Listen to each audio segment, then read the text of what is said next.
There's a new rule in American politics, and the new rule is that no one can make it to the White House without a Latino vote. No one. It is not enough just to say a few words in Spanish. Hola, buenos días, ¿cómo estás? I like you, me gustas. No, it's not enough. The next president of the United States is going to have to talk to us over here in this newsroom. Because without this newsroom and without talking directly to Latinos, no one really can make it to the White House. Immigrant rights are human rights. One of the most difficult things for anyone in the world to be is an immigrant.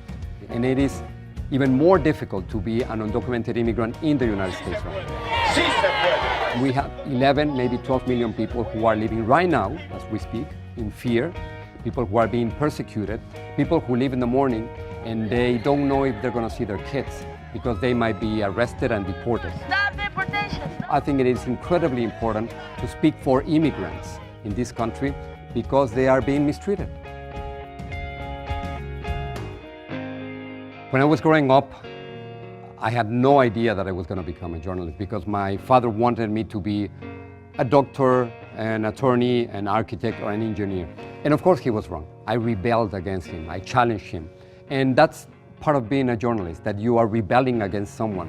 One of the greatest things about journalism is that you can be a rebel all your life. Journalism is one of those professions that allows you to be present in the world, and that's fantastic. So at the end, I was right, and my dad was wrong. Something that has defined my life is the simple fact that I am an immigrant. An immigrant, fortunately, as we can see, with a voice. Simply because I have a paper that says that I'm a US citizen now, or that I had a visa. And as an immigrant with a voice, I think part of my responsibility is to speak for other immigrants who don't have a voice. It is incredible, but sometimes you grow, you find strength in opposing those who you know are wrong. So I gotta thank the very authoritarian Mexican government and my first bosses in Mexico City who were so intolerant and against freedom of speech that allow me to leave Mexico. Oriana Fallaci was a big influence in my life. The Italian journalist who covered many wars and who confronted hundreds of politicians during her life. She thought that an interview was a war, and that in a war, sometimes the interviewee would win and sometimes the interviewer would win. And she would always fight and question and challenge those who were in power. Then why did you deport 2 million people? Jorge, we're not going to... For 6 years you no, did it. You listen, destroyed Jorge, many families. Jorge, they called you deporter-in-chief. you called me deporter-in-chief. I did Janet not. Murguia from La Raza. But let me say this, Jorge.